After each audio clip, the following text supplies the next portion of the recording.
नमस्कार मित्रांनो, लक्ष्मीच्या पावलांनी या मालिकेमध्ये खतरनाक ट्विस्ट आलेला आहे। मित्रांनो, तुम्हाला तर माहितीच आहे, सुकन्या म्हणजेच नवीन कला अद्वैतच्या आयुष्यात एंटर झालेली आहे।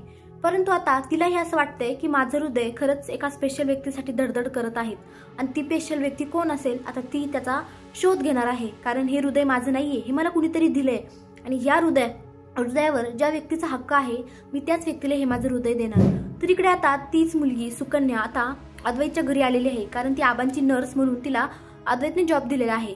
आता ती जेव्हा तुळशीपाशी येते, तुळशीची पाया पडते, तेव्हा तिला दिसतं की त्यामध्ये मंगळसूत्र आहे। मित्रांनो, ते मंगळसूत्र अद्वैतने खास कलासाठी बनवलेलं असतं। आता तेच मंगळसूत्र अद्वैत सुकन्याच्या गळ्यात घालणार की काय अशी आता सगळ्यांच्या मनात इच्छा आहे।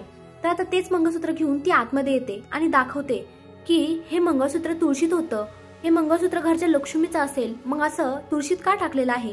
आता त्या सुकन्याला कोण सांगणार की घरची लक्ष्मी ही घरातच नाहीये, तर मग तिचं मंगळसूत्र तरी घरात ठेवून काय करायचं। कारण ती हे जग सोडून निघून गेलेली आहे आणि त्या बिचाऱ्या सुकन्याला सुद्धा हे माहित नाहीये की त्यांचीच लक्ष्मीने तिला हृदय दिलेलं आहे आणि तिचं हृदय जे धडधड करत आहे ते याच घरासाठी धडधड करत आहे। तर मित्रांनो, आता सुकन्याने जेव्हा असं समोर मंगळसूत्र धरलं तेव्हा सगळ्यांनाच असं वाटलं की कलाच आली की काय पुन्हा परत।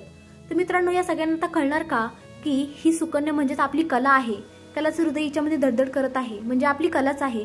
हे कधी कळणार आणि अद्वैतला तिच्या प्रेमाची जाणीव होणार का? कमेंटमध्ये नक्की सांगा। धन्यवाद।